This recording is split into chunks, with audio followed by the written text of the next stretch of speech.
Welcome to the 2019 Canadian Pro Women's Squash Doubles Championships, sponsored by Echelon Wealth Partners, amongst others. I am Victoria Simmons, and I'm here with Alicia Rodriguez. Hi, everybody. And we will be your commentators for this match this evening. We have Ilane Landman and Lume Landman from South Africa. They're going to be competing in the first quarterfinal of the evening against Stephanie Edmondson and Rebecca Hazel from Canada. Ilane and Lume, it's going to be their first time here in Toronto, so I know they're thrilled to be at this event. And Stephanie and Rebecca, it's going to be their first time as a partnership here at this event, so this should be a good match to watch. Ilane and Lume are currently ranked number 8 on the WSCA tour. And are the favorites here, but I'm pretty sure Canada will be putting up a good fight, so let's see what happens. Yeah, South Africa versus locals, Canada. So very excited to watch this first match. They're about to start.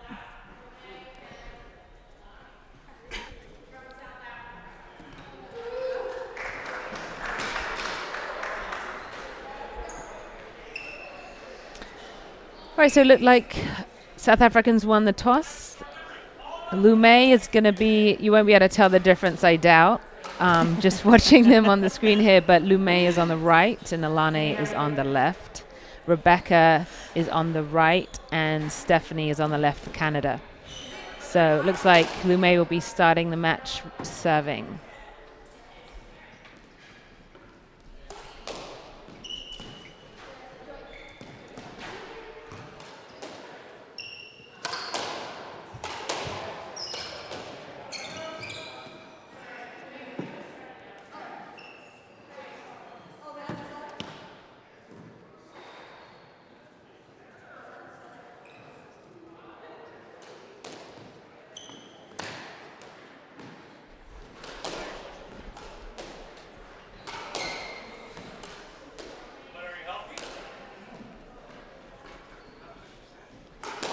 Good, people settling in. Get ready. Let's get started.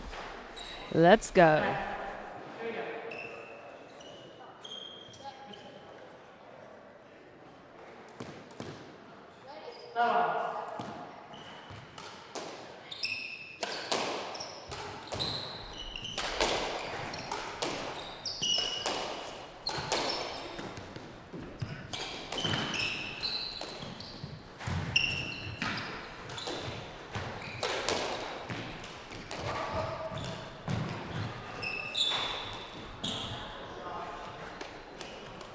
There we go, first point.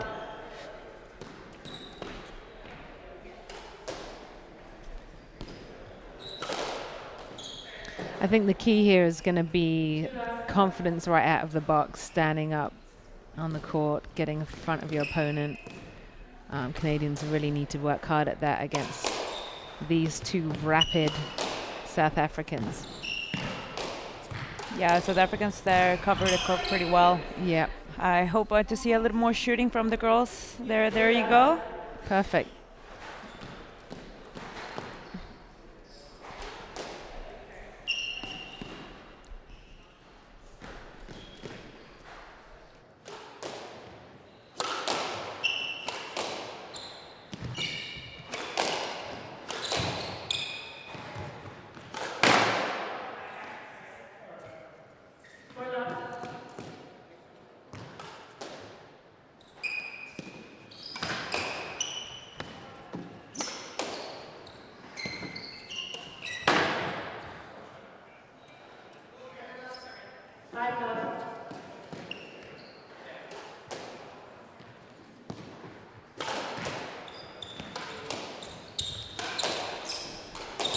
So the Canadians are really going to have to settle in here and eliminate those unforced errors if they want to get into this game. Exercising some length. They got to start getting some deep shots. Exactly. But they're both traditional, singles players really, so they've got to start using the height of that front wall and getting the opponents behind them, not doing hard drives like that.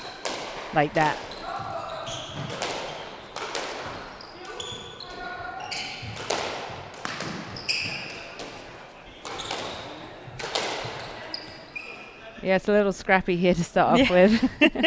A little going on in the middle of the court. Yeah. And at the front of the court. I don't even know that I've seen too many of them go to the back of the court yet. Yep. Like, yeah, they've got to aim a little higher on the front wall. There you go. Very good shot. There we go.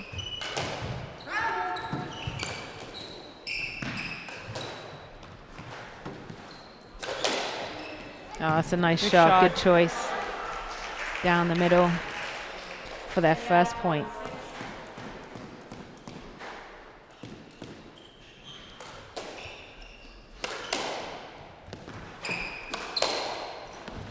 Tight rails.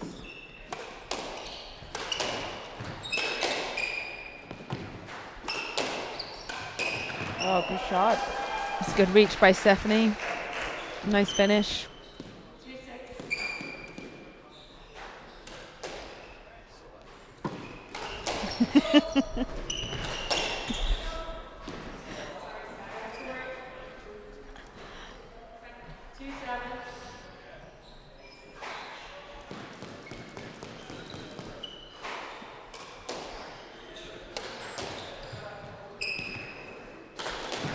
That's a nice choice by Rebecca.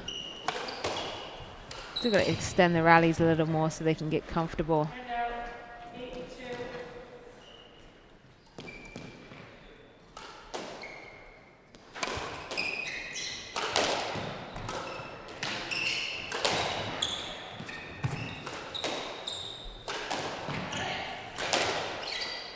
Oh, bad luck. Now I know Rebecca Hazel's probably going to be a little tentative coming back. This is going to be her first tournament since an Achilles injury, an Achilles rupture in 2000 and I want to say 4 years ago. No, 3 years ago now. Wow. She actually did that playing doubles in the Lappin Grant a few years ago against myself actually on the court.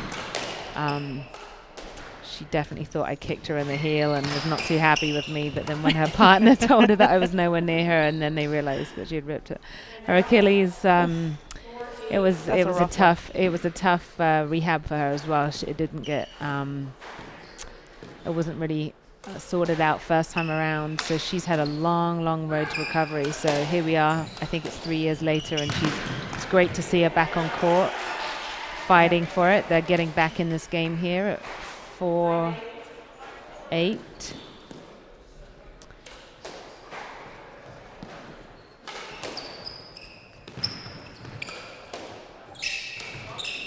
Right. That's a nice choice. Good choice. Yeah. Yeah, Rebecca definitely seems like a bit more experienced in that. Like when she has a ball in her hand, really has that confidence to go for the shots. Absolutely. Oh, that's a nice get by Stephanie, covering each other well. They played together actually, Stephanie and Rebecca, a number of times. So this shouldn't be too difficult.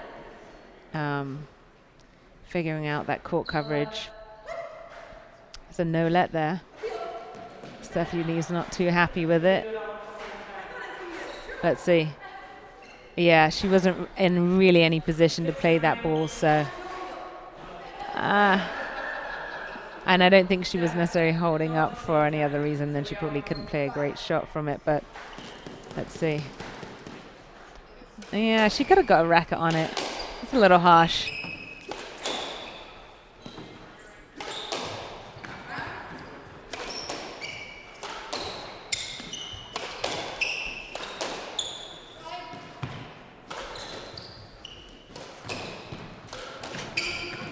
Yeah, you've got to work the South Africans behind for a little bit more. There you go. That should be a stroke. Let's see what happens. Let ball. Yeah, I think I had a little bit of room to play that shot. Ooh, right. I don't know. That's a tough call in my opinion, but we'll go with it.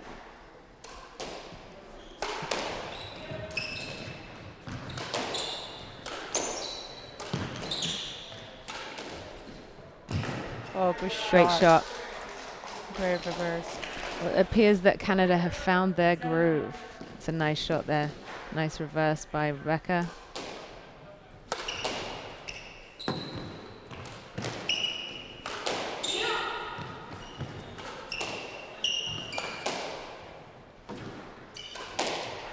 Great All shot. right, so they've clawed their way back into this game at 8-9.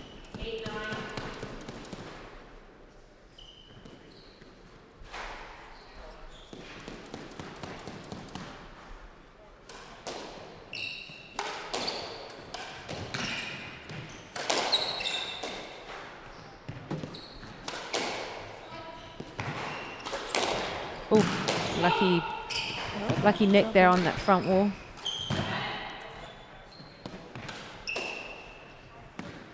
Good choice by Rebecca to reset on the backhand so she can get back on the right wall.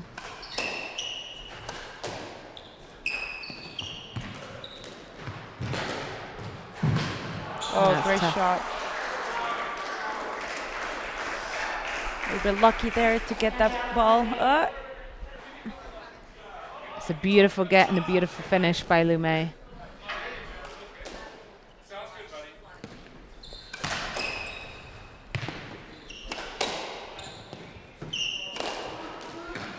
Oh, nice shot. Great bows. Definitely not near that ball. South African girl. Up.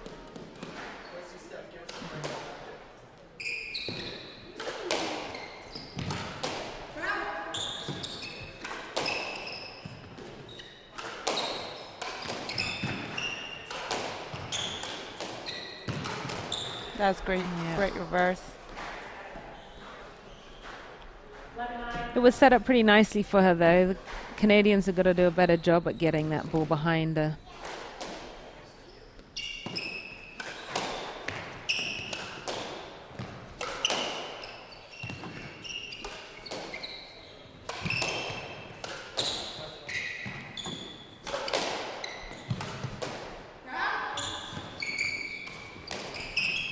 Yeah. It's nice get by Stephanie. South Africans are really working them around all four corners of the court. Nice retrieval. Oh, trouble.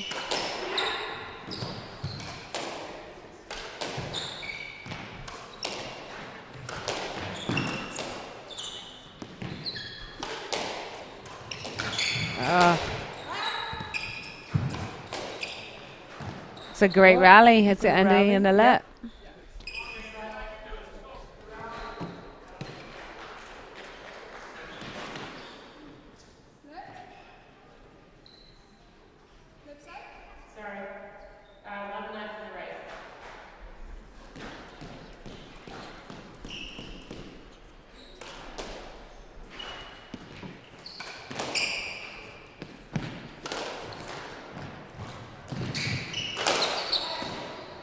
Just let.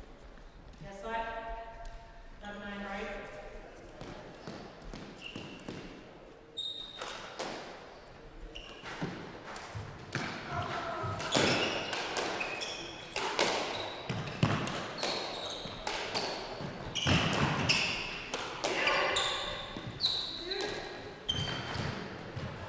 Oh, great point.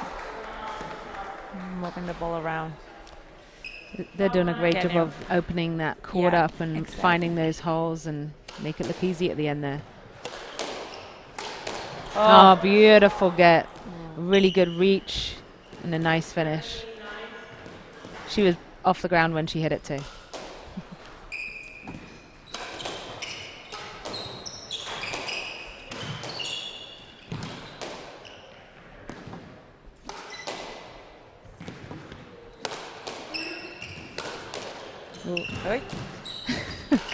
A little bit of frame in there.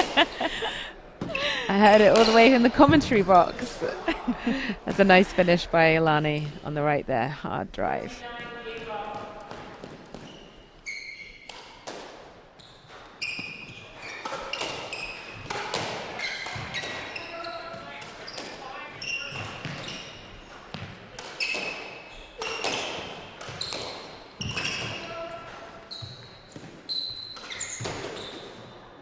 Out of the court.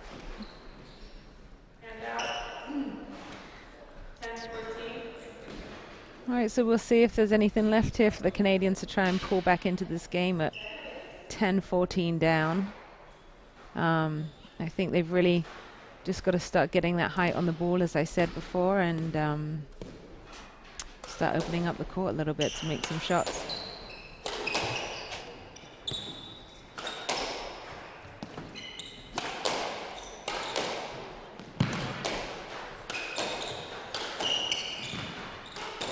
Yeah, beautiful finish. Good way to finish.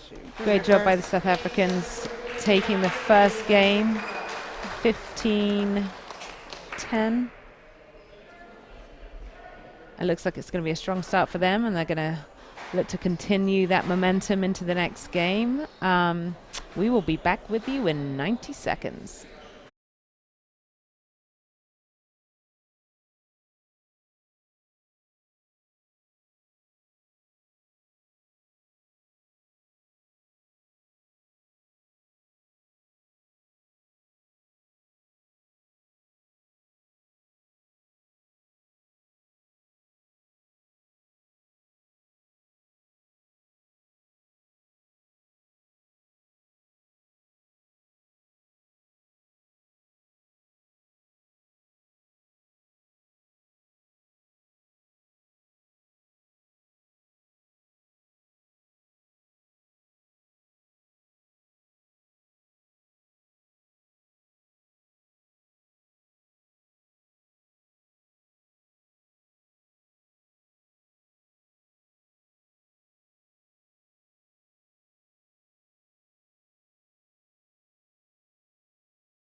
Welcome back to the second game. South Africans lead 1-0. Strong start. I think the Canadians got into it a little bit in the middle there. You know, they started to find their way and really move them around a little bit, but it looked like South Africans just pulled away at the end and managed to get a little bit more shot making in. So we'll see if that momentum continues.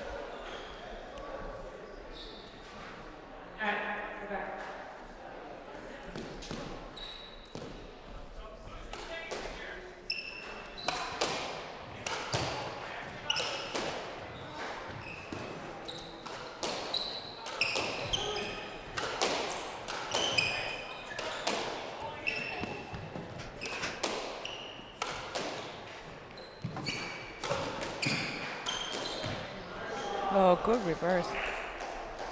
Nice shot.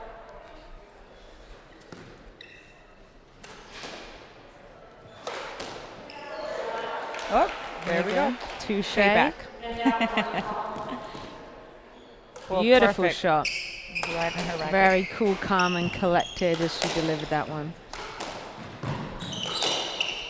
They are aiming down the middle a few times, and it's worked for them so far. I think the twins have got to figure out who's responsible and who's going to take that middle. It really should be Alani on her forehand.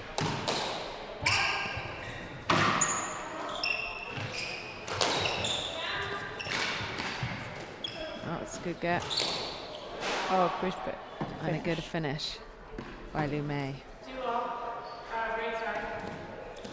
That was a single shot if I ever saw one.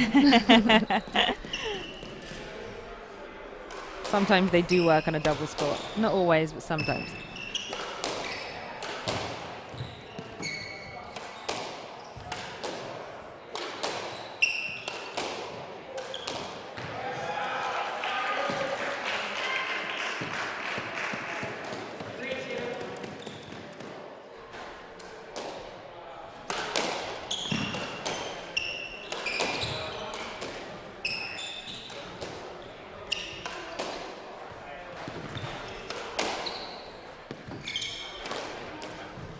Nice boast by Stephanie.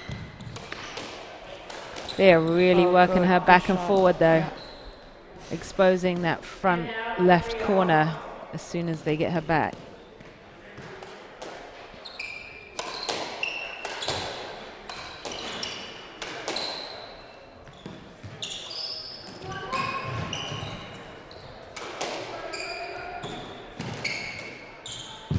Yeah, nice choice. It's a good lift.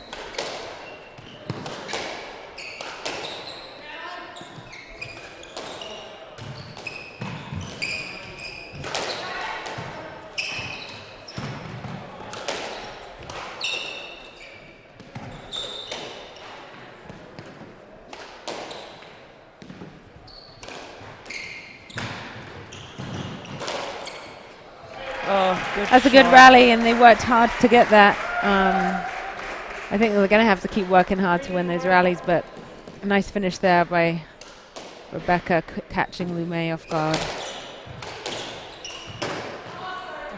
Unlucky there.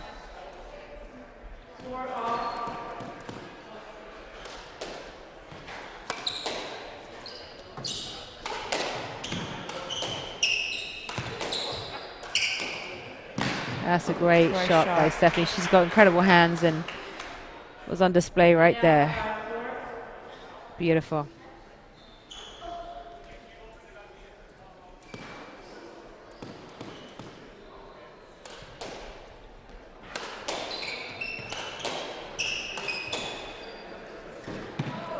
Oh, tough bounce.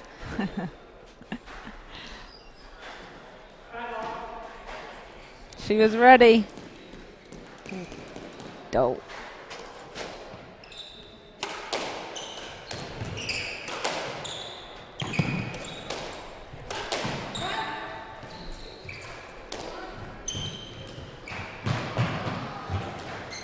Oh, good choice.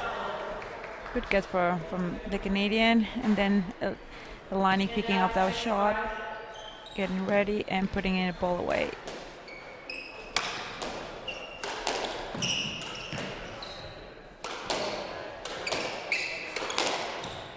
Nice shot. Yeah, they can't leave it open there in the middle there, especially on Alani's forehand. Got to keep that ball tight to the wall.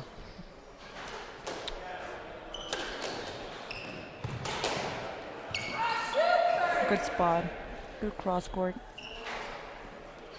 8-5.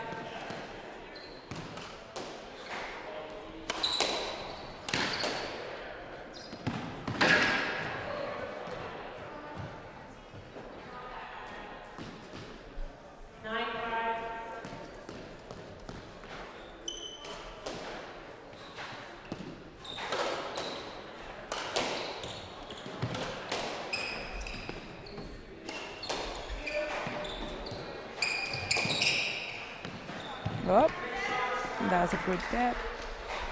Good shot. 9-6, right? Yeah, they've got to do more of that because they do like to push high up the court, the twins. So catching them out like that with a good length is a low risk way to win a point.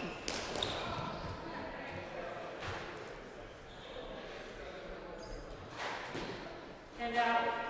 7-9.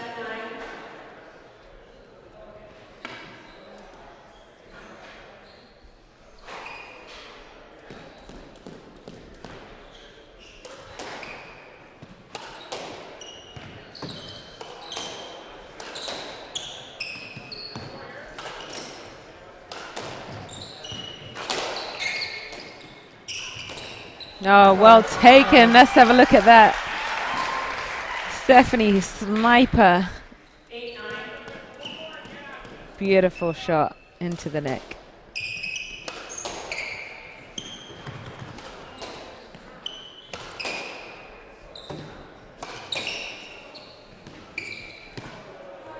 A lead ball.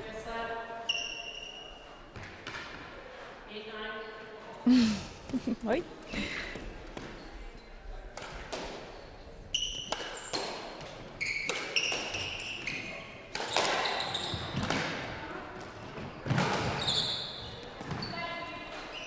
Ooh, Just left. What do you think about this one, Vic? Yeah, I think it's a let. I think it's just as well Lu Mei was at the front there, because otherwise it was a little debatable.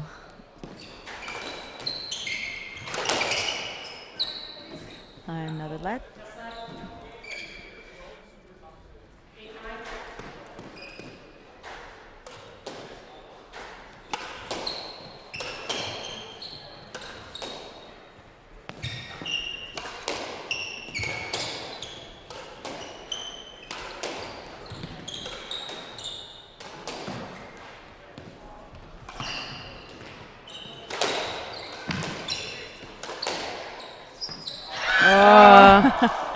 Too much pressure on the left wall. That's right. You can't help but feel they are hitting the majority of shots there on the left wall. And oh, Stephanie Hewitt in the background joining us.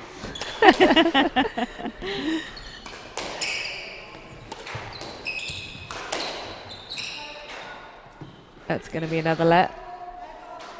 Oh, maybe they're not gonna give it to her. Oh, let's see. I don't know. Oh, yeah, just let.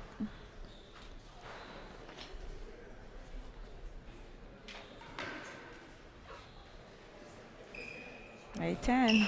They're staying there. They're still in it. Hanging I in tell there, you what, yeah. they are not going anywhere just yet.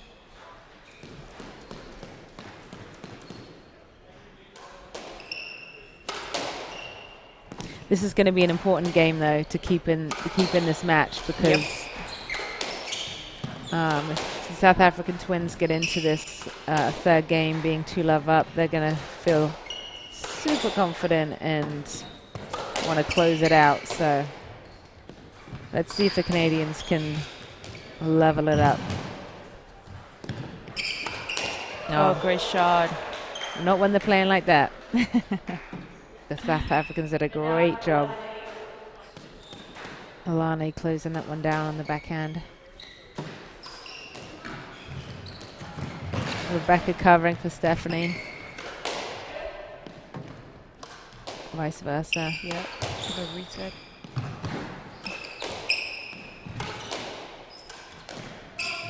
Too loose, too loose.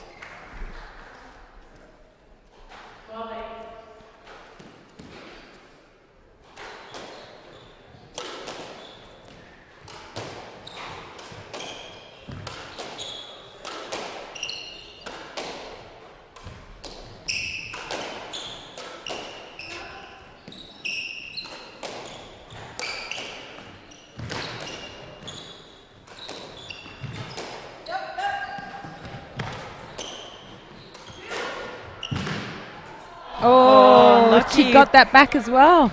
That's a good point. That was a great get by Stephanie. Just a shame it popped up on the tin.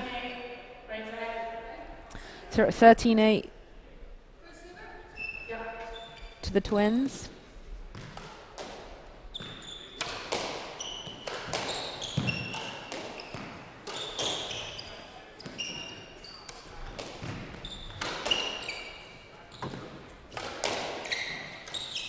No, nicely taken. Great shot. Could have easily asked for a let there, but took the advantage of the open Space. front corner.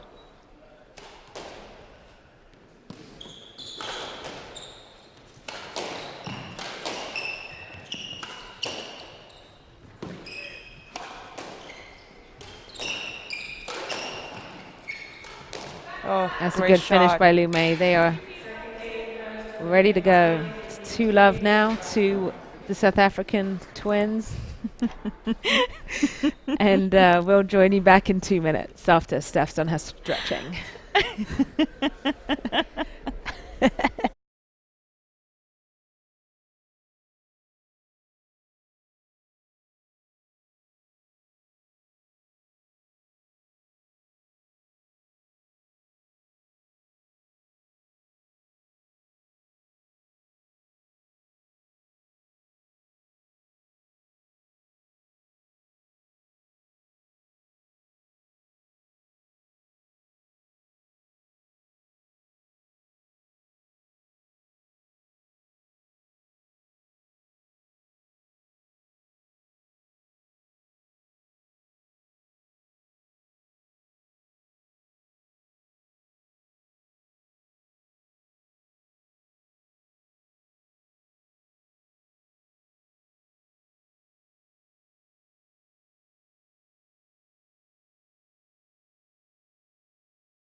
2 games to love.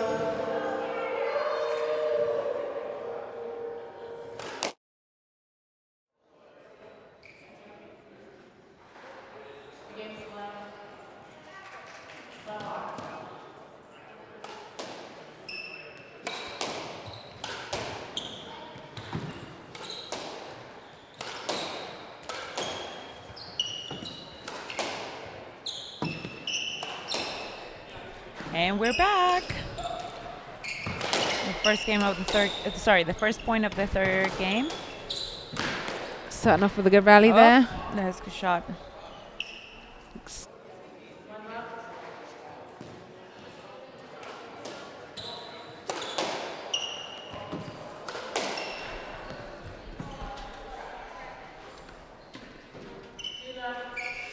I think the Twins start dominating the middle of the court. They're really staying in front of the Canadians and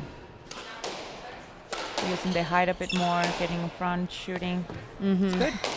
Yep, they're definitely taking There we control go. of Look this at that game. shot. See what I mean? When they get 2 games to love up, they're not going to be afraid to make shots like this.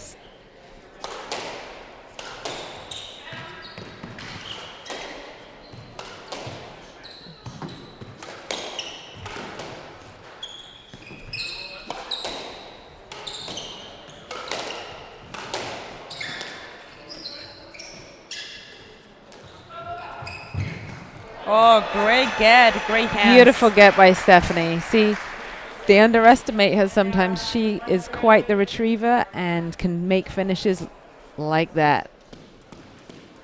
Beautiful Lovely hands. Nice touch.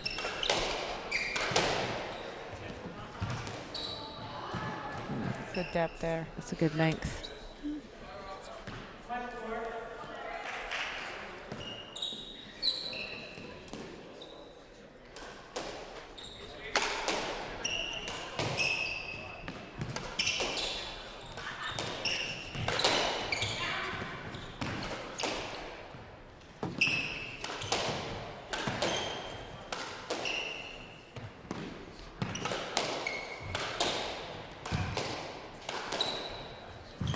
That's a good get by Stephanie again.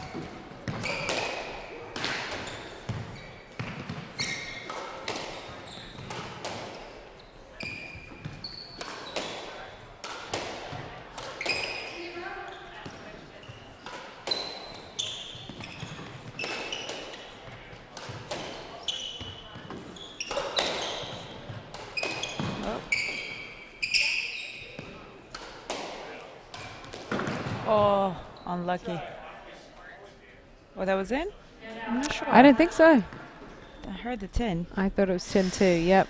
5-1 to South Africans.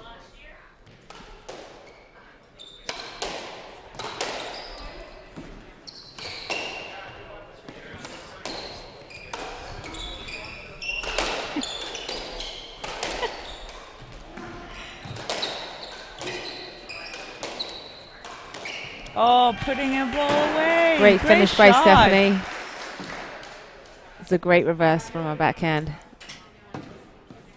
Stepping into the ball. Great shot. That was a great shot by Rebecca right there. Lumay managed to retrieve pretty easily. Oh, Quick hands. good reflexes by Alani on the left wall.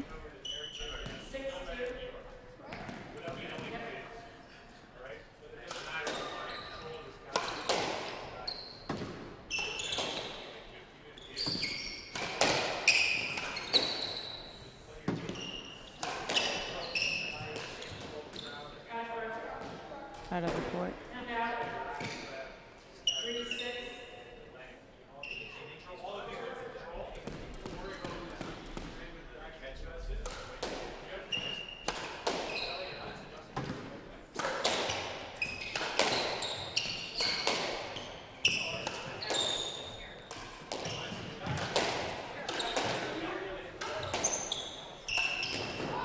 Oh no. She was going for it.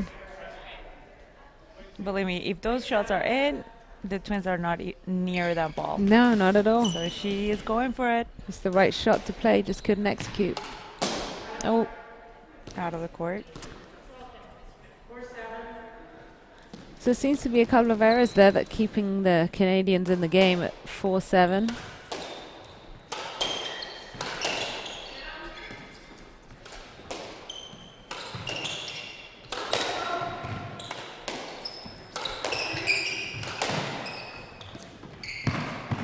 Oh, good Great pressure length. there.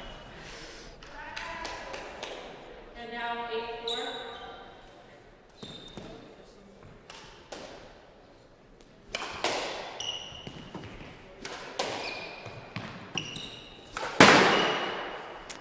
You can't do that. There's unforced error there by Rebecca. I should be frustrated with that.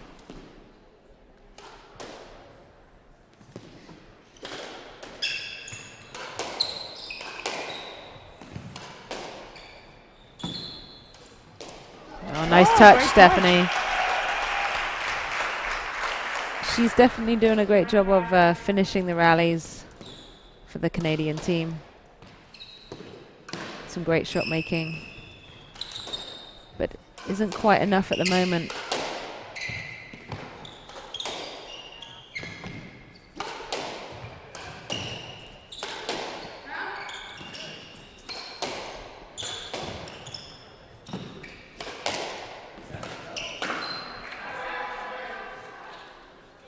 Oh, Lani kind of just hobbling a little bit there. Hopefully she hasn't done anything. Oh, I just saw that. And now it's 6-9. Calf. Calf muscle. Not sure whether it's an ankle, heel. Hopefully it's nothing too... Ooh. Totally pulled up.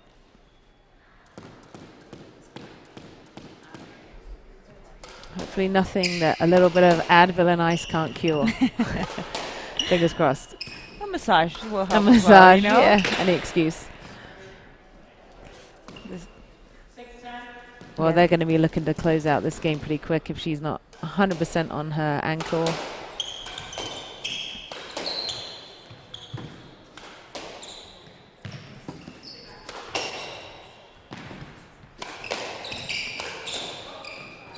Ah. That'll be a let.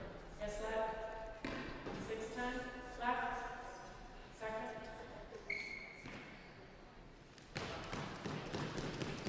I know Rebecca wanted to hit that. She saw it open. She's frustrated that she You was can in the see way. that Jeff Pace.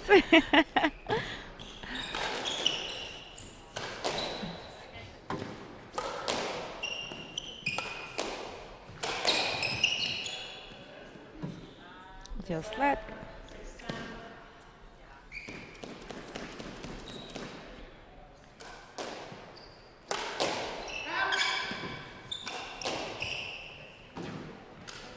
Oh, what a beautiful I would shot. say that was one of the shots of the match right there. That was a roller. She hit it really low. Beautifully taken there by Alani.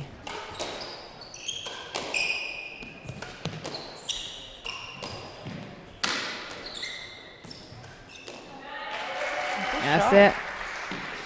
Stephanie winning on the left side there.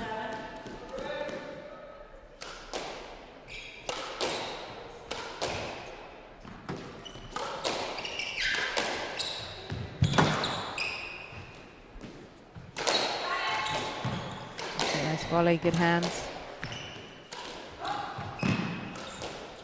That's a better choice. Keeping the South Africans back. Oh, Opening it up Again. perfectly for Stephanie to close out that rally. It's a well-structured doubles rally right there. Great length, weak return, good reverse for the winner.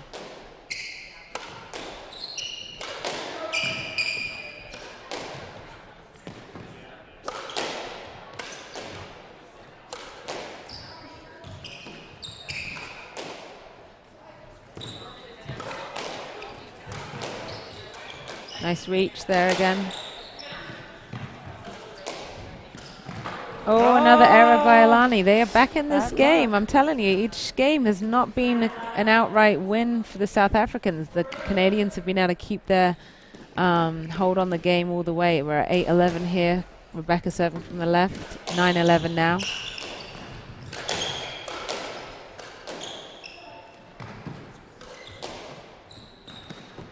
Let's see if the Canadians can clinch one and make a match of this.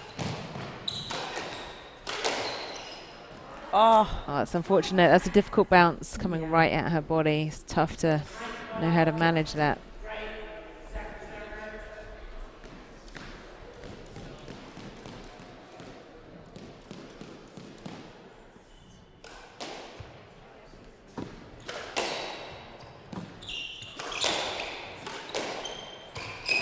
oh, What a great finish shot. by Stephanie. She is really taking it up a notch here with her shot making in this third game.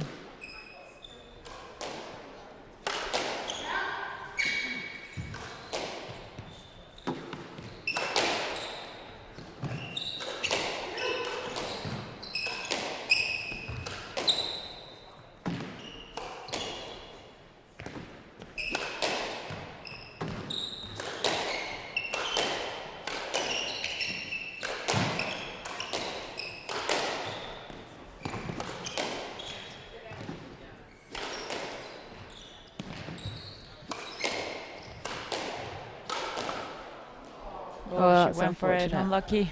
You know, it's tough because I feel like Stephanie has got the majority of shots here in probably all 2.5 of these games. So when Rebecca finally gets, you know, that opportunity, it's hard to switch it on when you really haven't had too much chance to do that in 2.5 games.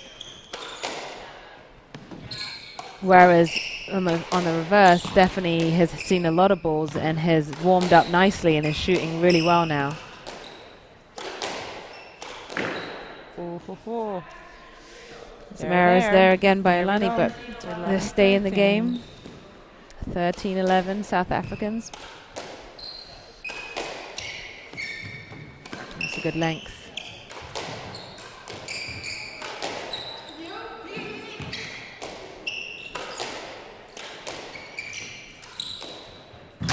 Oh! Good get. What a get! Oh, Is it going to end in a let? that was exciting. Come on, play it. Let's see what happens. Great get from both teams. Yeah. I didn't think Stephanie was going to get her shot back, and next thing I knew, there was followed by another great get. So let's see what happens here. Oh, that's just too great tough. shot. That's just a bit too good. She's got all of the time, all the space in the world to finish that reverse. So a 14-11 match ball to South Africans.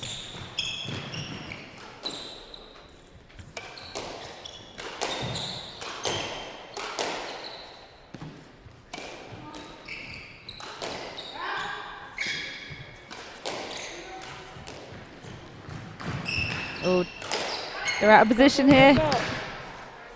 Oh, they haven't been able to get it back. Great match. Great match. So there you have it, folks.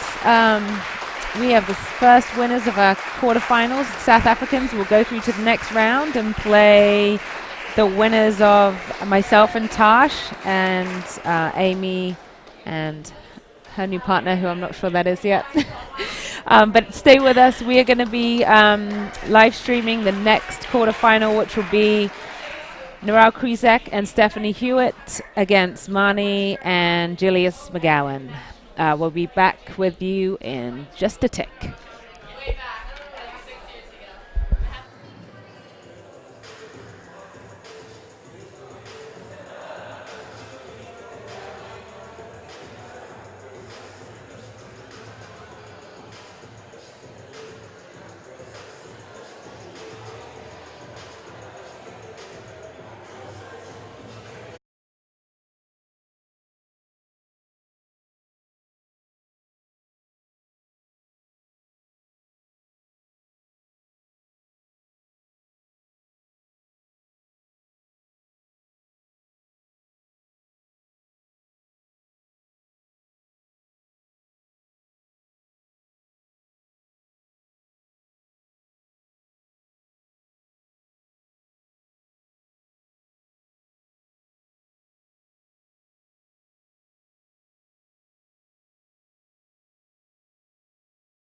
Welcome back to the second quarterfinal of tonight.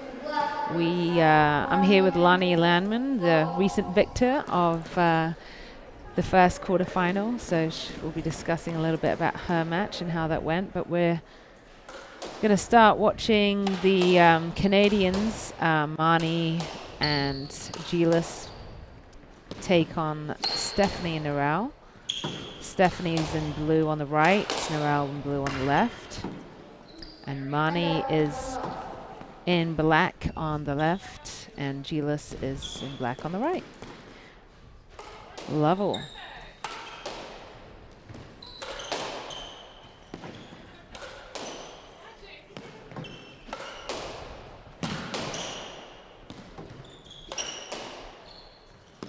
So Narelle and Steph are going to be looking to retain their title. I'm not sure how many years in a row they've won this event, but they are the #1 seeds. So they're going to be looking to come out strong here today. Just like that first point. Oh, maybe was that the second point? That's 2 love.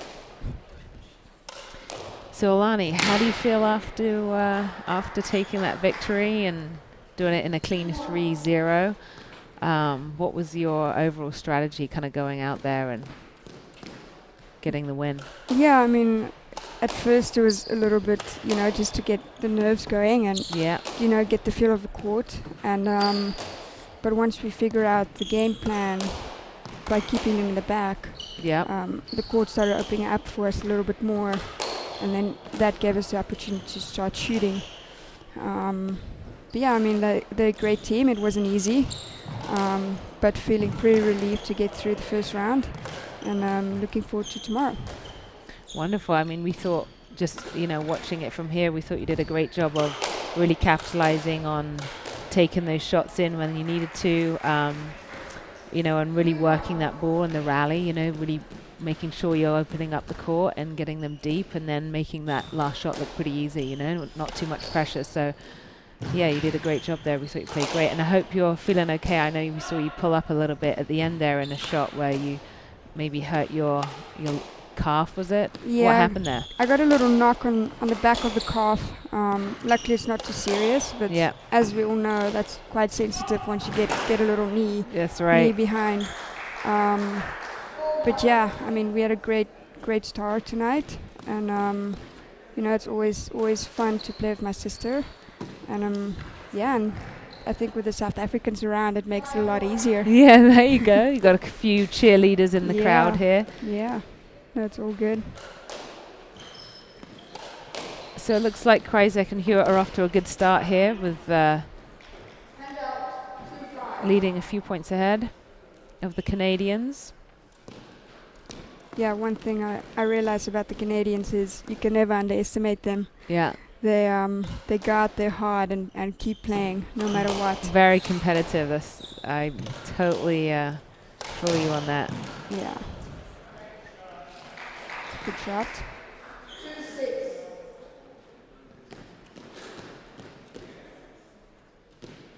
It's a nice finish there by Steph, one of her quintessential reverses. Can't really afford to leave too much open to either of these players. So the Canadians are going to have to do a really good job of keeping that ball wide and tight and deep to get those opportunities. It's a good shot by Marnie. Nice height. And a great finish there by Gilas. 3-6.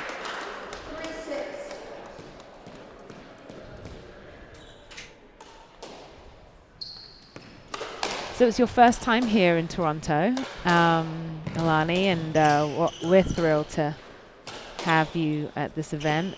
I know you only just arrived today, but what's your overall thoughts so far since in the last few hours that we spent here? It's definitely cold here. Cold. I thought that by now I'd be used to the cold, but but I definitely felt that it's much colder back here instead of back in Connecticut. I agree, actually. I had to put my coat on today, and I've not had to do that yet in New York. So yeah, but overall it's a great city from what I've seen from my ride from the airport. Yep. Love the club. We were at the cricket club here in Toronto, and yeah, so far it's been really great. And it's only, what, 4 hours? 4 hours in. I think it's going to be a pretty great weekend. Yeah, I'm excited about it. It's a great finish there by Narelle. Slotting it in.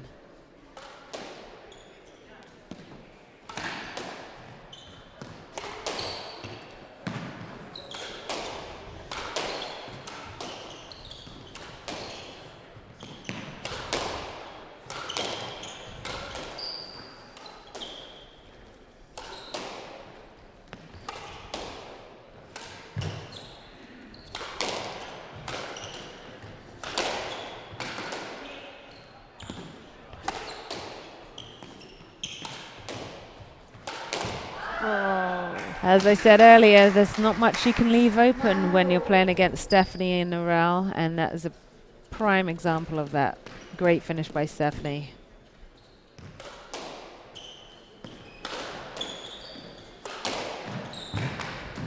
It's a good gap by Julius. And occasionally they'll hit a 10. Not very often, but it does happen. One thing about this court is that you underestimate the speed Really? of it. Once it hits that front wall, it comes up quite quick. And you got to hit a couple points in order to get used to this nice court.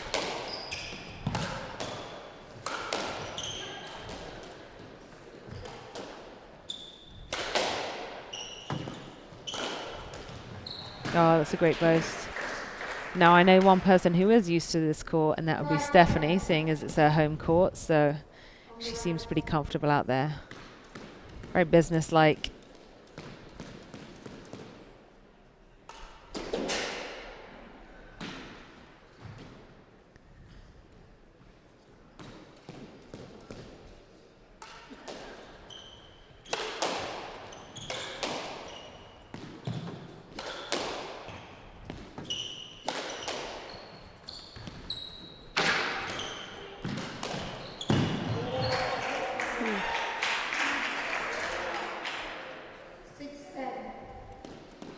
That's a great finish. Good shot.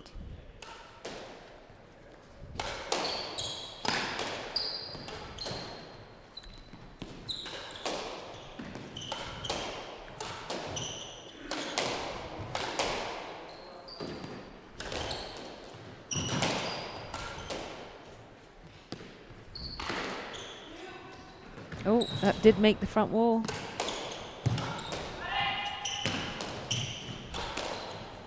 There we have it again. Steph finishes it with another reverse.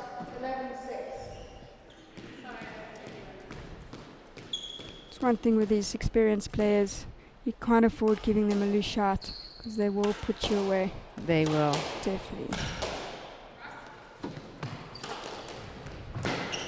Oh, wow. And that is why you stand in front of the red line. She didn't have to move too much to get that ball back and take Narelle by surprise. That's a good shot. But then Narelle puts it away from the back of the court here pretty easily. Beautiful shot here. Not much you can do about that.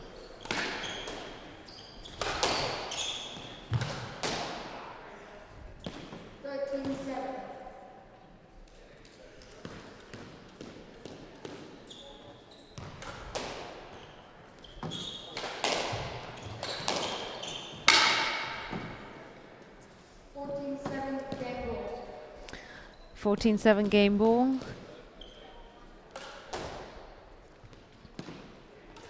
To the reigning champs, they take the first game. 15-7. All right, so we'll be back with you in a couple of minutes and watching the second game.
Oh, welcome back to the second game.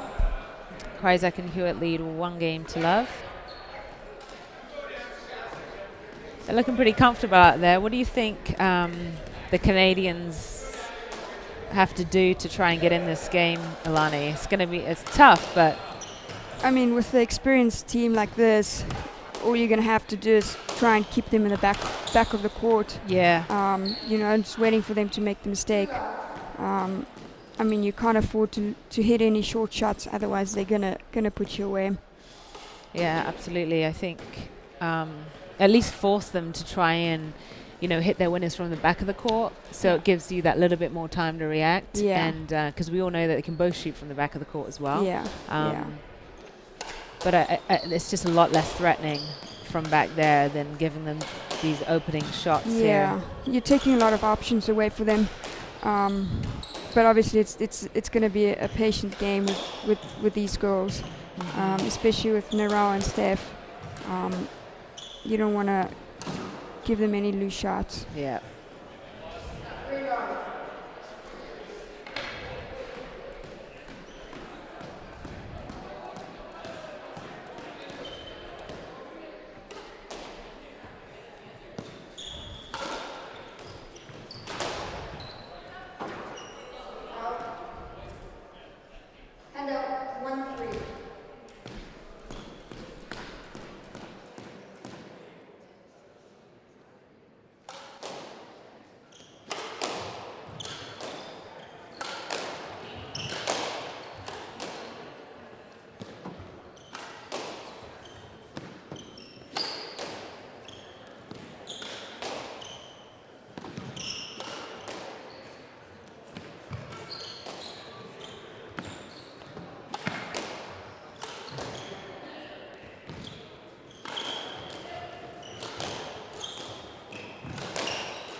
Nice finish there by Narelle.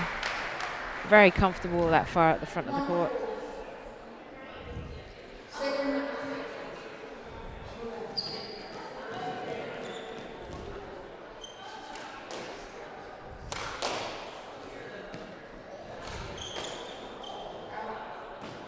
So, fascinating fact, this court, this place, is where the tour began 13 years ago. Narelle came out to play the Worlds with Steph. No. Oh, I don't know who she was playing with, but she was playing the Worlds here. And the members loved the women's doubles game, and there was a good crowd. And Narelle was like, why don't we have a women's tour? This is crazy. The members love it. Everyone was really into it. It's great quality of play. So from that match 13 years ago here at this club, she went back to, I think, Greenwich, Connecticut at the time, and found a few people to, get on board and help kind of start sponsoring and funding some of the first events. And that began the WSDA or WDSDA actually back then. Wow. Tour. So it all started here, everyone. In Toronto. It's pretty amazing to see how our women's tour is starting to grow, seeing some new faces, and hopefully we can keep doing that. Absolutely.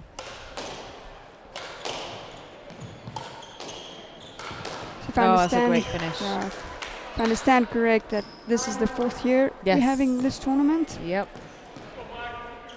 It's been a great event, great member participation, camaraderie, socializing. They really do put on a good event here, and I know a lot of the players are always super excited to come back, me included.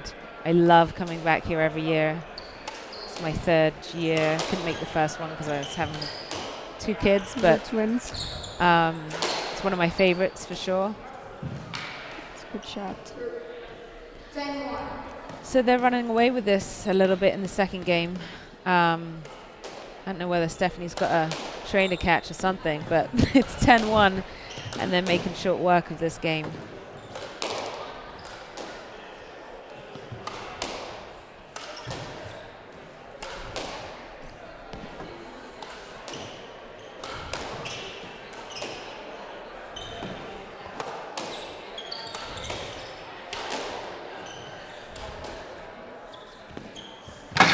Oh, it's great length by Marnie.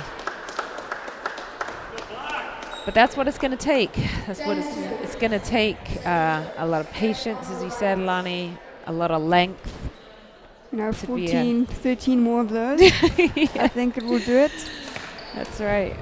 Yeah, it's tough to know how to get in when you're playing against an experienced team like this. How to get in there and break them, break their kind of rhythm. It's possible. It is. I mean, I feel like, especially for the newer players, it's it's sometimes a little intimidating to get on court with these experienced players. Yeah. And then the thought process kind of goes two ways. Yep. Tight shot.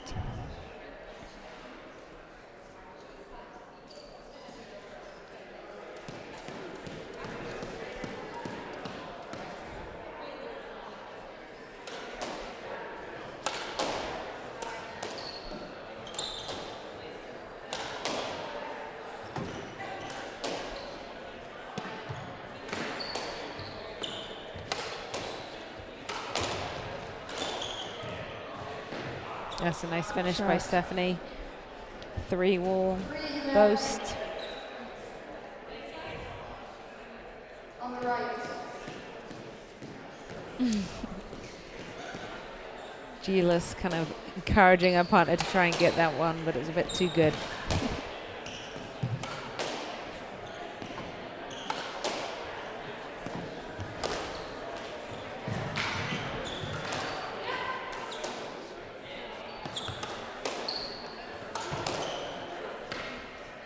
That's going to be a let ball.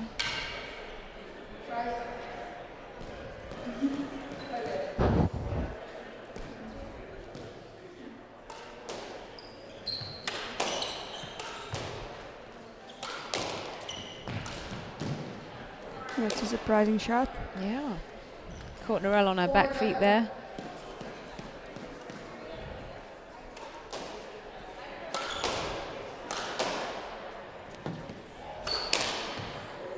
Another surprising 10.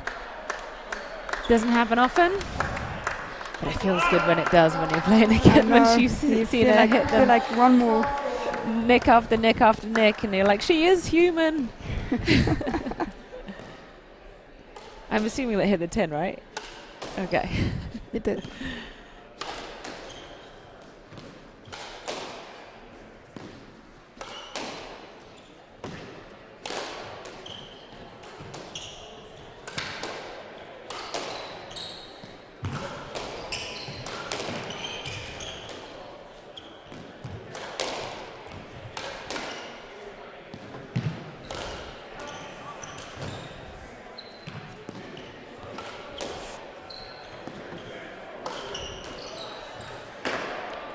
Another error by Narelle.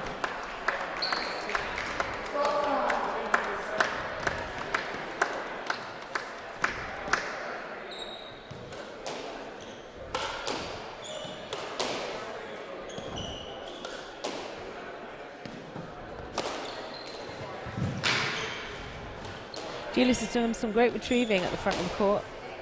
Some great gets. They just got to find that height though. Got to get her out the back. So no, that's a great return by Narelle.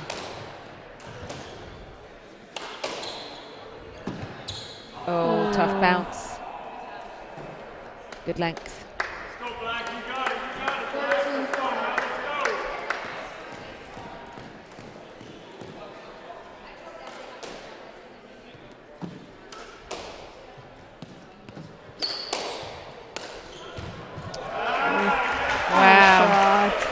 Too good. Too good. And then she was so outstretched. Sometimes you play the greatest shots off a great shot just because it's so tight and it's all you've got. Just wrapped a racket around that ball. Yep. Turned out to be a winner, to everyone's surprise, I think.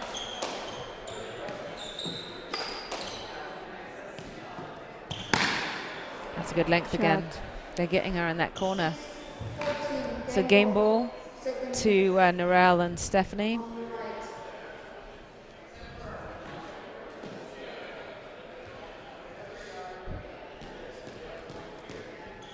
She plays that skid post really well. Great angles at the back. So 14-6.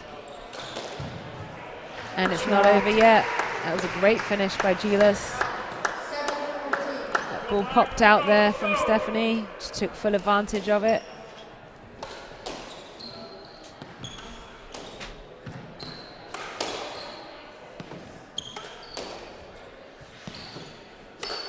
Oh, and another error by Narelle. So here we are at 8-14 coming in. Sometimes hard to find that balance by trying to stay relaxed. Absolutely. And still being on the attacking mode when you're up that far. Mm-hmm.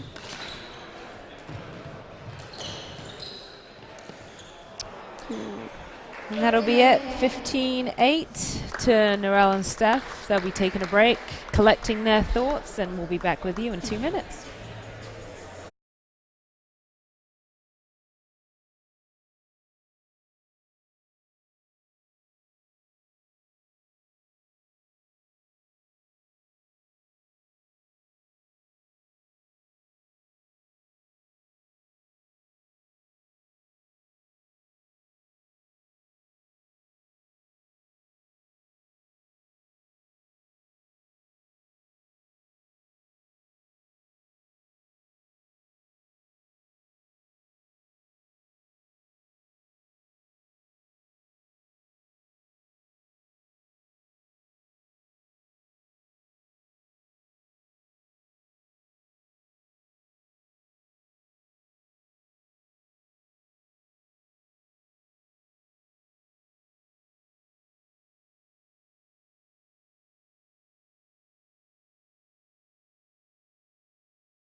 Welcome back to the third game of the second quarterfinal of tonight.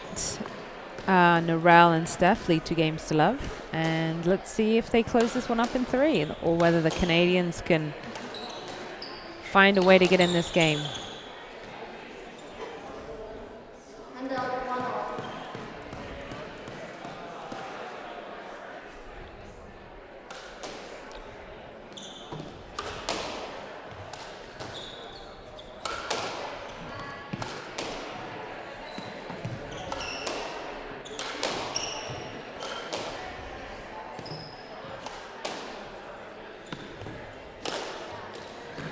That's a good shot. Favorite shot of Narelle's, that boast. She hits it really well. She's got the angle down perfectly.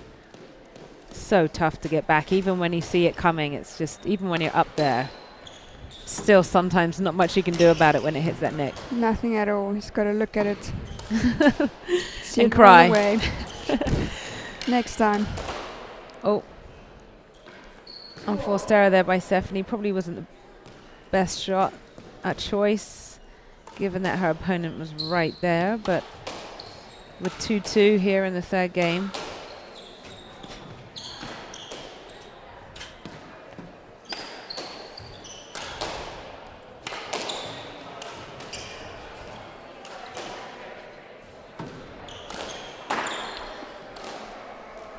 Couldn't quite execute that boast, Gilas, so Narelle serving 3-2.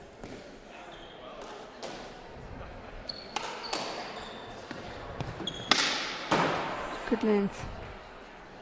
Let's go, Black. Let's go now. Let's go. Definitely have some Canadian supporters in the stands here, encouraging them to fight back. Even though Steph's Canadian herself, I refer to the Canadians as the girls in black. Steph is still serving. 4-3.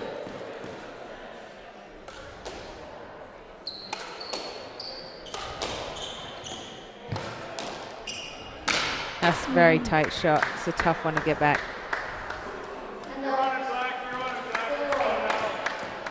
Nice reach.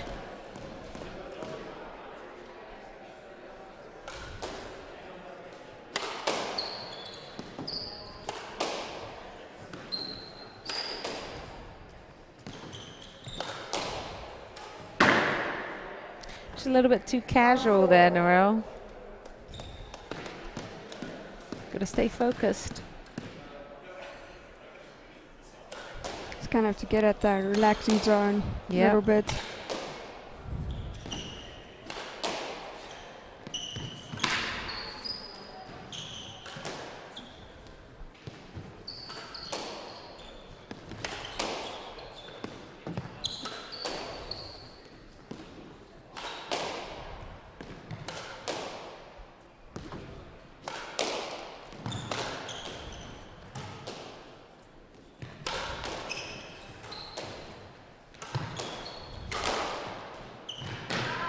Exactly what we talked about earlier. Yeah, pretty classic doubles rally there. Great length, a couple of really great lengths, followed by a weak return that Narelle could just put away.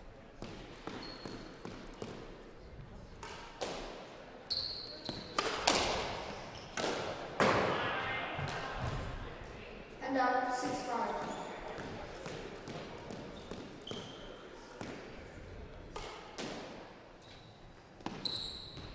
Oh, that's a great serve. It's unfortunate. Couldn't get much more perfect than that, though.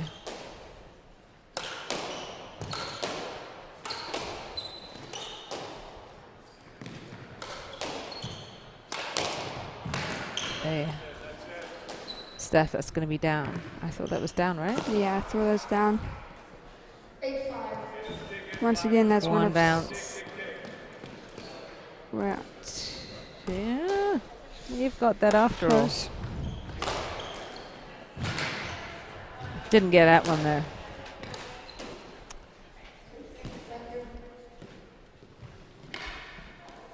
Ooh. Maybe I shouldn't underestimate the speed of Gilas here. She's had some great gets. That's one thing. When we played our match before this one, we kind of underestimated the speed of the Canadians. Yeah, And Lemay and I had to absolutely. regroup again and expect that everything's going to come back. Yeah, they had some great gets, especially Stephanie. Yeah. Really great gets. That's a nice finish by Stephanie Hewitt. Perfectly executed. Nice low controlled ball. Another one there. Getting in that boast. Good shot. Slightly out of position, but reached out. Got a perfect bounce off that third ball.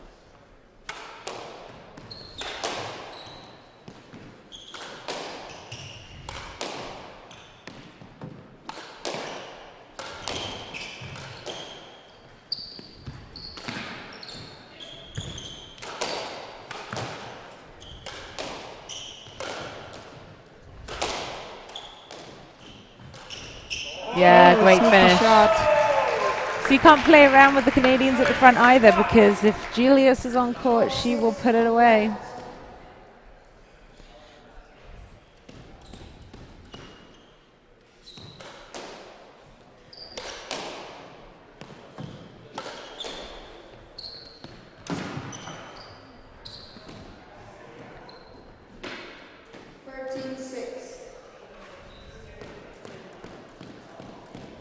So the reigning champions seem to be in full control of this match, especially in the second half of this game. It's a really nice finish, even when you're slightly off balance. Great finish by Steph. 14-6 match ball.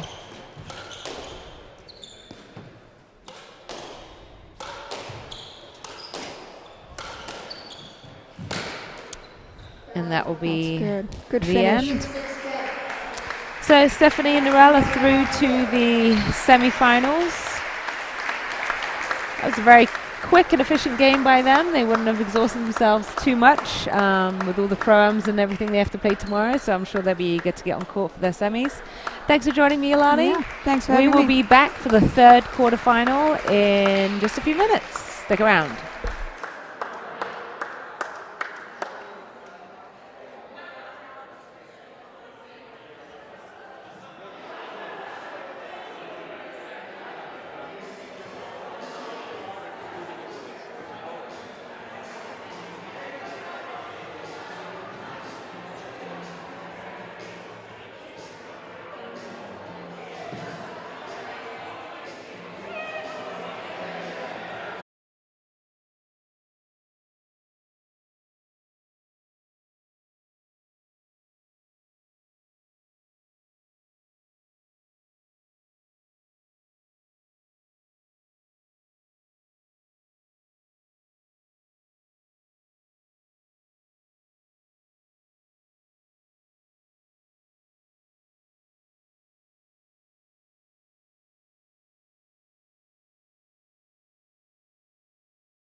All right, welcome back to the third quarterfinal of this evening. I'm sitting here with Naral Krizek, the recent victor of the last quarters and reigning champions. So how did everything go tonight? Did you have a game plan, and do you feel good out there? I'm pretty comfortable on this court, so I just thought I just really want to work on getting high, whirly birds high across to the right side of the court. Gilles is a young little up-and-coming squash player. She played at college, so I thought we would attack her more than Marnie, who's probably the more experienced doubles player. Used to be on tour, on the singles tour as well. Has played some doubles, but I thought for me it's better if I play a cross-court game against Gilles, and then Steph can get in and slot a reverse, which she was pretty on fire tonight with her reverse, so that was great. We thought you played great. I mean, we saw those whirly birds coming in thick and fast, and that angle was pretty perfect into the back corner there, and caught them out a few times. Executed some great shots yourself at the front, so congrats on that victory. And you're going to be playing the winner of this game actually in the semi-finals tomorrow, so be a good one for you to watch. We have Shauna Keating from Canada and Nikki Todd. Shauna is on the left in black and Nikki Todd is on the right, and they're going to be playing against Alicia Rodriguez from Mexico. She's on the right wall in white, and Madeline Perry from Northern Ireland on the left wall. Alicia will be serving to start the match. Love all.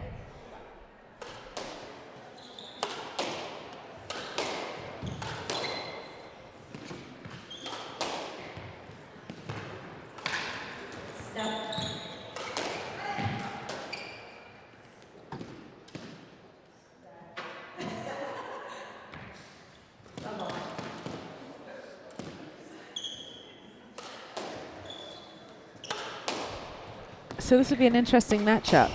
We've got probably the most experienced doubles player is Shauna, partnered with her fellow Canadian Nikki, who is coming off of a recent victory in LA the weekend, winning the LA Open out there with Sabrina Sobri. They had a great event, so she's going to be coming in strong.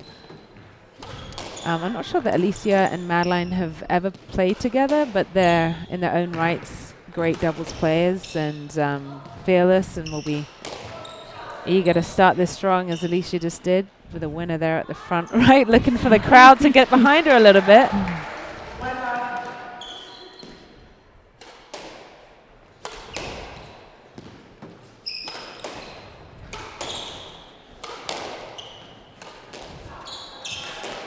Nice finish there by Nikki. Too short of a ball, right? So she's able to attack front left. Yeah, you're going to have to really, especially against, singles players like Nikki, who are just going to be pretty confident standing up there at the court. You're going to have to keep that ball above her head, wide on the wall. Otherwise, it's going to end up as a winner like that.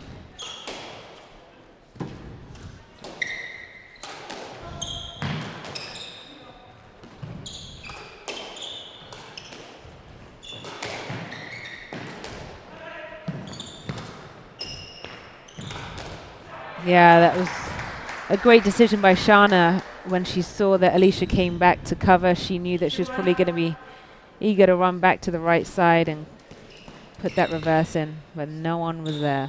And that Shauna's shot, she's deadly on that. Yeah.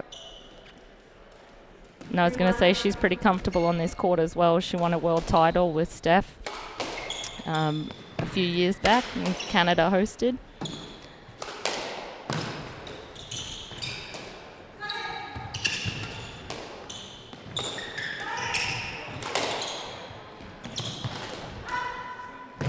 That's a nice get by Alicia from the back of the court.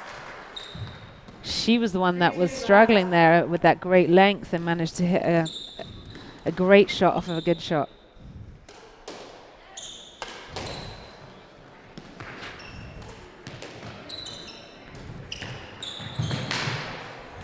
A couple of loose shots at the front there, but Madeline managed to get the winner. A little high on the front wall than she probably would have liked, but it did the job.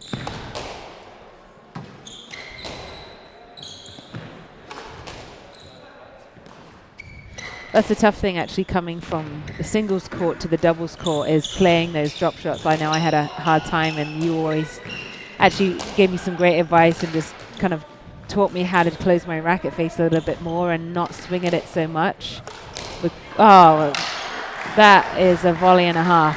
That was pretty solid. And you notice she actually put a little bit of topspin on that. And that's where when I would talk to you guys about hitting your drops, you have to actually put topspin on it or it'll cut and sit up. Yep. Different to singles. Which Madeline and Shauna still do a little bit. They're a little too open face sometimes, like with those front drops that they were trying to execute earlier on. I think Alicia likes that little back right corner. She does. Off the cross court. Hit a couple of winners from back there. 2 little tickles.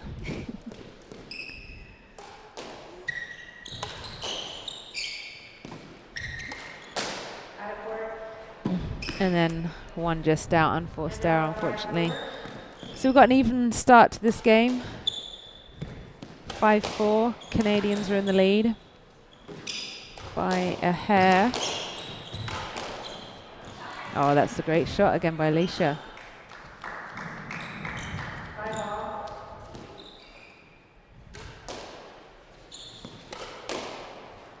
So I really think it's important team in the white attack a lot.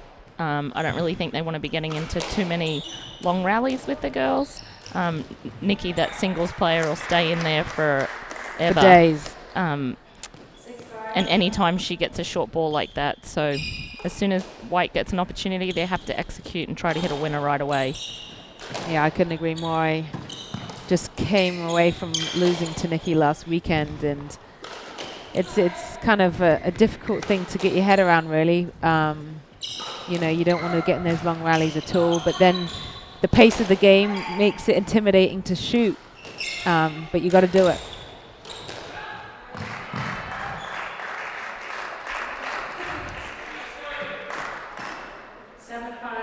That's a nice shot.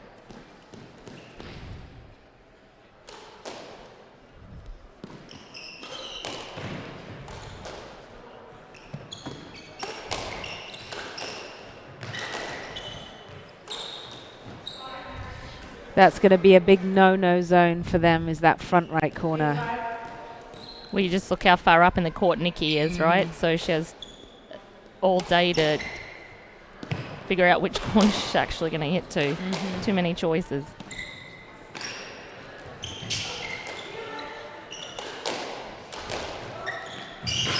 That's a great boast. Hit that third wall nicely. So I'd be trying to attack front left. Yeah. If I was in white, trying to get Nikki to have to cover, and that opens up the back right. Where a simple straight drive could win the rally.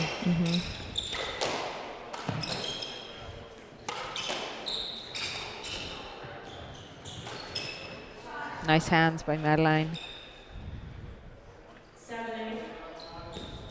So I don't know if everybody knows, Madeline was 3 in the world on the singles tour. I just watched her speak at a Women in Sports Day at the US Open last week in Philadelphia. And she spoke so much about why she was so successful and that how much fun she actually had playing squash. Yeah. And it was really inspiring to hear her speak. She said she just loved being at the club all day long, getting to compete with all the boys. Got told by her brother she couldn't play squash. And there she got to 3 in the world. And I would say, I'm not quite sure, but I would say she's the most successful Irish player. Oh, yes. With as many titles. She had so many.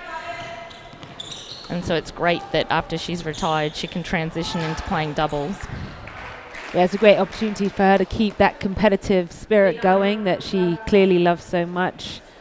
And it seems to have adapted to the doubles game pretty well. And she normally plays right wall. This time she's partnered up with Alicia, so she's actually playing backhand. So it'll be interesting to see if she does, actually. They should have caught a let there.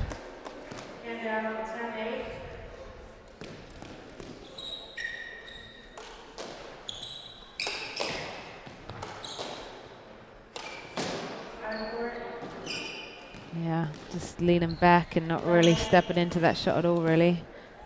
So that brings the Canadians to a 5-point lead. Another error by Alicia, 12-6.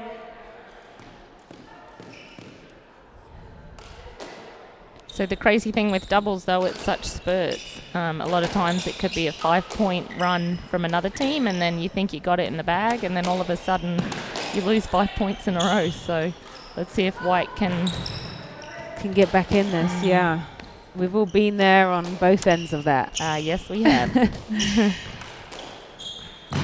Which is incentivizing when you're 5 or 6 points behind, because in a singles game that feels just too big of a mountain sometimes. But as you said, in doubles, never say never.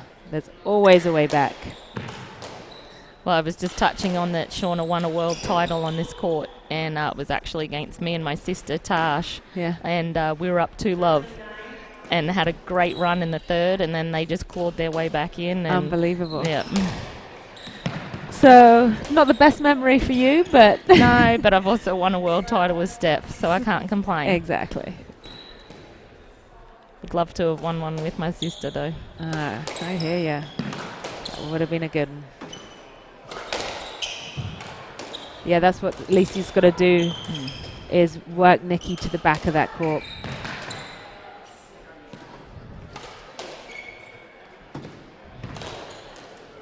Oh, Shana slotting in the boast. That was a great 3-wall. Yeah.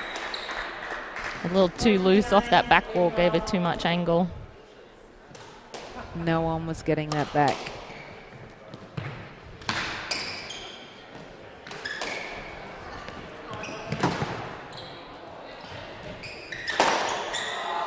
Oh, was that a 10? So it looks like the first game has gone to the Canadians.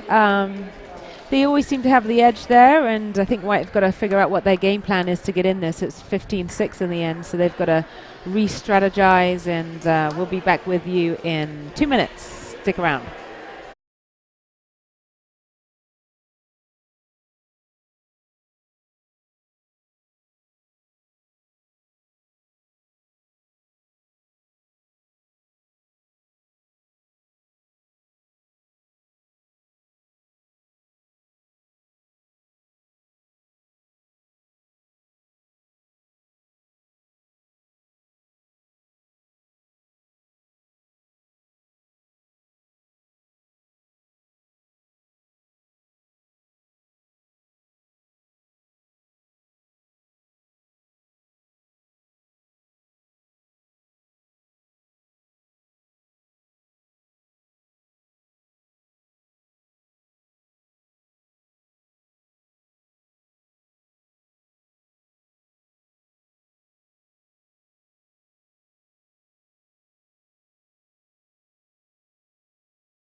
Okay, so we're back at the start of the second game. Canadians lead 2 games to love. Oh, 1 game to love. And Alicia will be serving from the right, 1 love.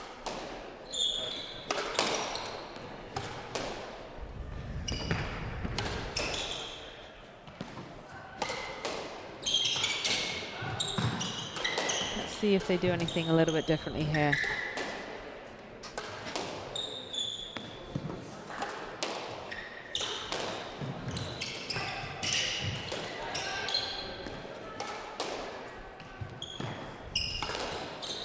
Oh, well, if you couldn't top that boast from the last game, she certainly did this time around. That was an out-and-out roller. And I thought that was pretty good cross-court. I was just about to say that's what you need to do. Well, I guess not. Maybe try a different cross-court. I don't know how many times Shauna could hit that in a row. That was pretty special. And out. 2-1.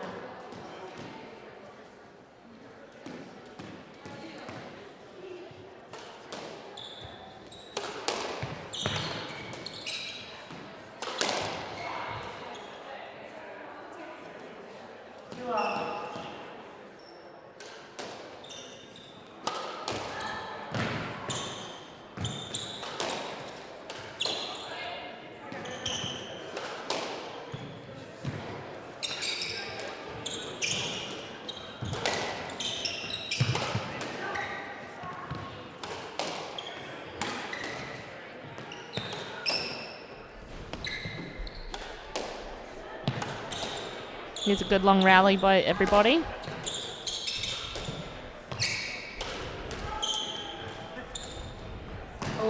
Good get. get. Great get by Alicia. Come on. And another by Madeline. Oh, seriously? Well, they are finding those nicks. Wow. They are finding those nicks on these boasts right now. That was off her back foot. Schlett just flipped it over. So it looks like they're, maybe it's the home court advantage or something, but they are definitely finding the cracks.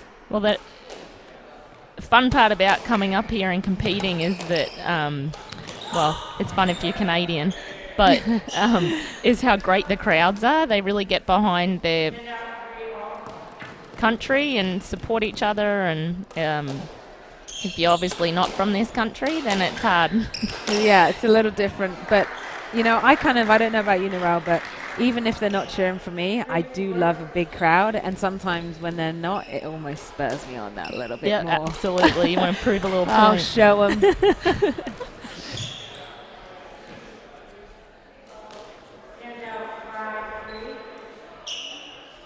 That's a great shot by Nikki. She's so comfortable at the front right. I hope you're taking notes, Narelle, because you're going to be up against them tomorrow. Shauna's playing really well too, really clean game. I don't think I've seen many unforced errors from either of them. They're just too in front of the red line. Yeah. White needs, like that cross court right there is too short. And then good shot by Nikki. They're kind of making them look good. You know, they're not really challenging them and moving them around that much, so it enables them to really take control of the front half of the court. And that's the tricky thing. If you're trying to hit it too high, it comes off the back wall and it sets them up for their three walls. So it's that fine line between... There's Madeline there trying to hit high on the front wall, but maybe that playing that backhand side not as comfortable. It's a different technique than hitting your forehand. It's much easier to hit a forehand above your head than a backhand. Yeah. Struggling to get the width and the length really overall. Canadians kind of running away with this second game.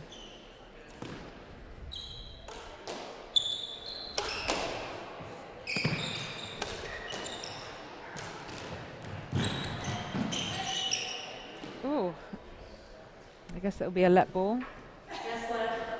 So Vic, do you want to explain to the people that are watching? Most people are avid doubles players, but just in case there are a few people out there that don't understand why the difference between singles and doubles, why that previous rally would have been a let as opposed to a stroke. Yeah, so basically when you are playing doubles and you hit the ball back to your partner, and it might be completely in the way for you to be able to hit, for that opponent to be able to hit the ball. It can never be a stroke when your partner is going to be in front of the ball.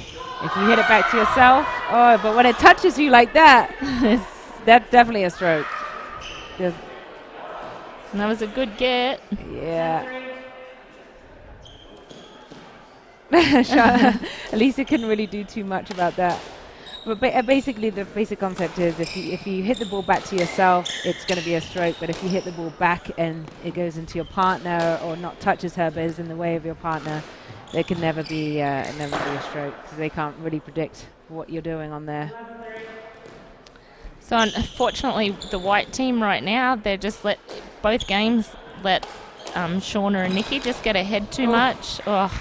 And too confident. Unfortunately, they've given up 7 points in a row in both games. So, but Shauna there just had all the time in the world to step into that short ball that came out wide. I do sympathise with Madeline a bit. As a right wall player myself, going to the left is not always the most comfortable thing to do, and it really does take a while to kind of get the movement down. But she's doing pretty well, but you can't afford to make unforced errors like that from Alicia. Looks like there's some confusion over the score. I don't think it's a game over. I'm pretty sure it's 14-4.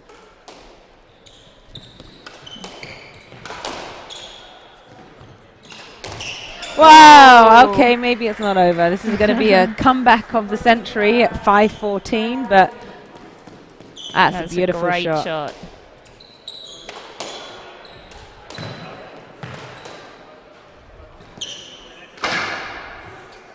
Let's see if Nikki finishes this with another lob there.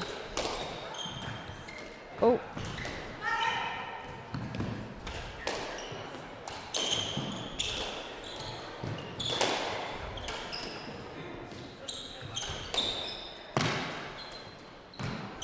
Nikki's always smiling if you watch her. Look at her. She's always still smiling. Every shot she hits, she's got a smile on her face. And the more she runs, the happier she is. She's like a little Energizer bunny.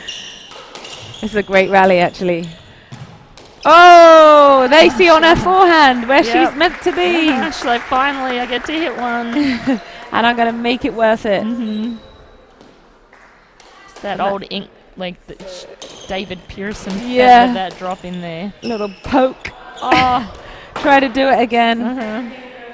It wasn't quite successful. So the Canadians lead 2-0. They're going to be taking a break. We'll be back with you in a couple minutes.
Welcome back to the third game of the third quarterfinals. Oh, we got a little switch up here. Oh, I see. Little Madeline back over to the right side. That's probably smart. Yeah, I Put think her that in a little more attacking position. right. And if Alicia can just hold her own on the backhand, I think that's a great idea. Got to do something at 2-love down, and not really much traction going in either of those games. And let's see if it makes a difference. Let's see if Madeline can put a little bit of pressure on Shauna.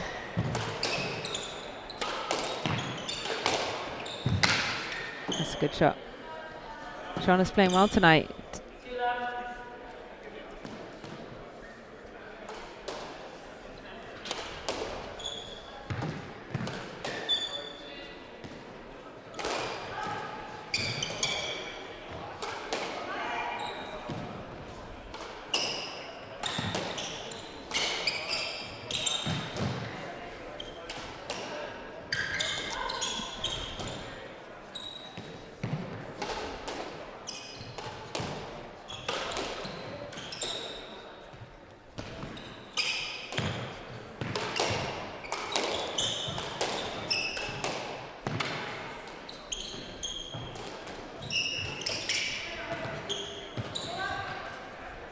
Oh, that's tough. It's a good length.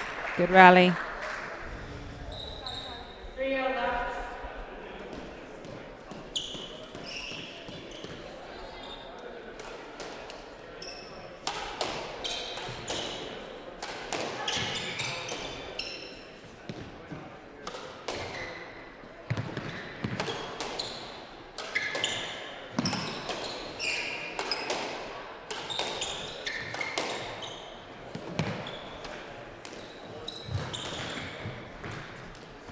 Oh, it's a bit of a loose drop there by Shauna. Yeah. Nikki managed to get that back. That was a little close. Oh. There we go. See, she has a little more pop on her forehand, a little more power. A little more accuracy, consistency. Feels just, she looks a lot more comfortable.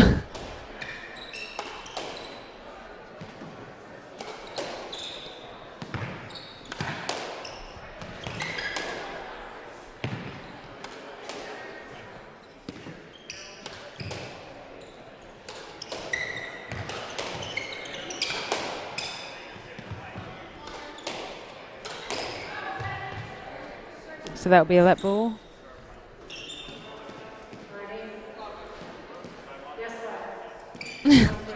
That's like a classic example of what we were talking about earlier.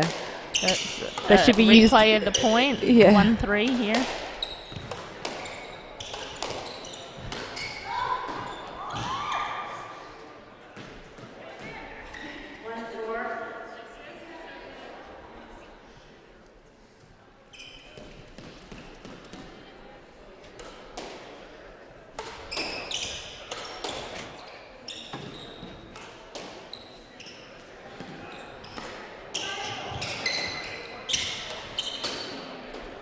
Nikki just having too much fun. She wants to take Shauna's shots away too.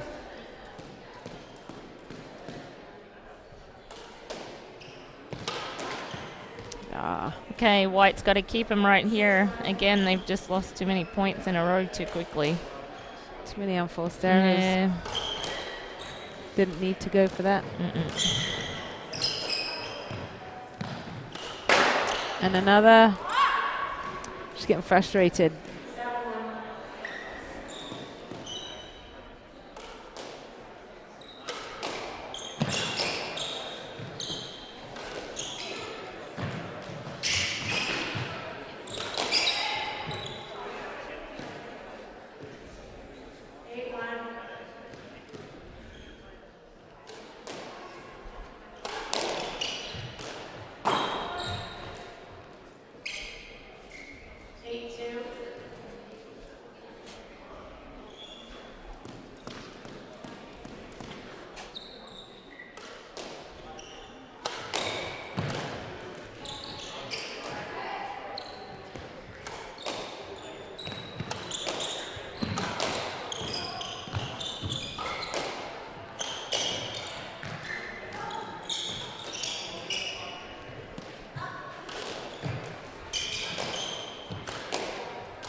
Yeah, Shana, I think, knew she made an error as soon as she hit that shot. She attacked the wrong side, really. Couldn't quite get that cross-court wide enough, and Madeline took full advantage of that with the winner.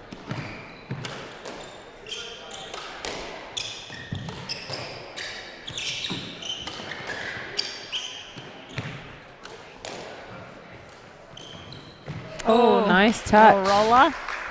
That'll do.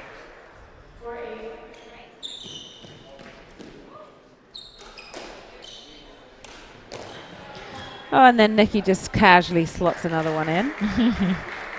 No pressure. Yeah, that's the beauty of being 2-love. That is the shot that you go for at 2-love, 8-4 up, isn't it? That's a nice shot by Madeline. She's definitely ready to start finishing some rallies on the forehand. And you just watch her body position. She's so comfortable taking her space, creating the angle. Too many people are too worried about taking your space and make the most of it.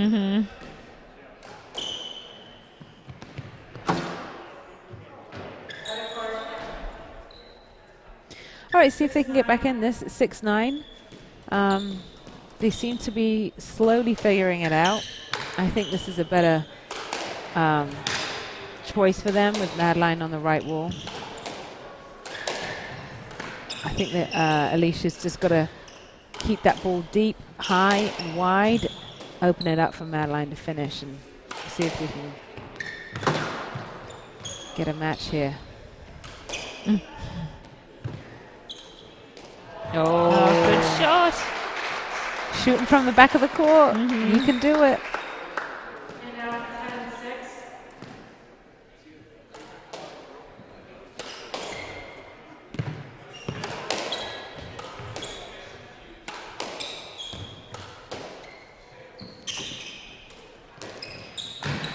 And another one. Chopping them in there. They're just coming out a little bit too wide and bouncing off a bit too much off the back wall. Gives them lots of room. Especially when they're not crossing to the side either. They can go for that front corner. It's a great reverse.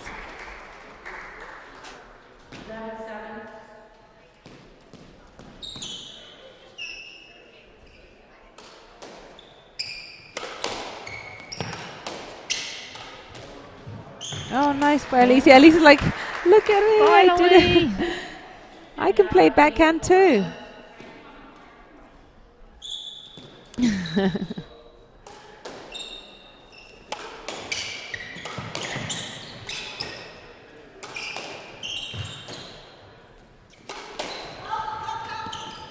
That's a great length. Nice reset by Nikki. Yeah. It's too good. Both white was stuck behind that red line. Should have both been up front.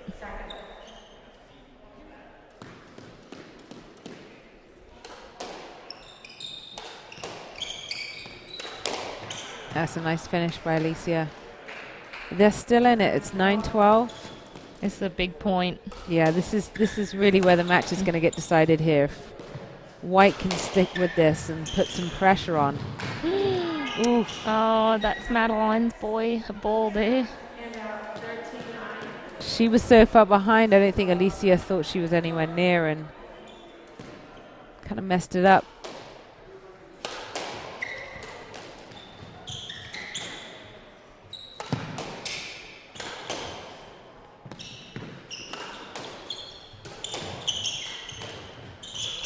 So Vic, who do you play tomorrow? That's a good question, actually. Amy Milanek was actually supposed to be partnered with Larissa Stevenson, and unfortunately she had to withdraw last minute. And there you go, Nikki there finishes that shot nicely, giving them match point. So Amy has found a player to step in for her. I'm not quite sure who that is yet, but we will be, unfortunately, this will be the last of the quarterfinals tonight, because we'll be playing ours again. I've played with Natasha, your sister. Oh, that's game and match to the Canadians. So they'll be back on tomorrow at 12. So that'll be it for tonight. Back on tomorrow at 12, where you get to see myself and Natasha take have on a little coaching in the corner. Yeah, by a me. good coach, exactly. I'm always happy about that. So we'll be back out with the pro matches at 12 o'clock tomorrow. Hope to see you all then.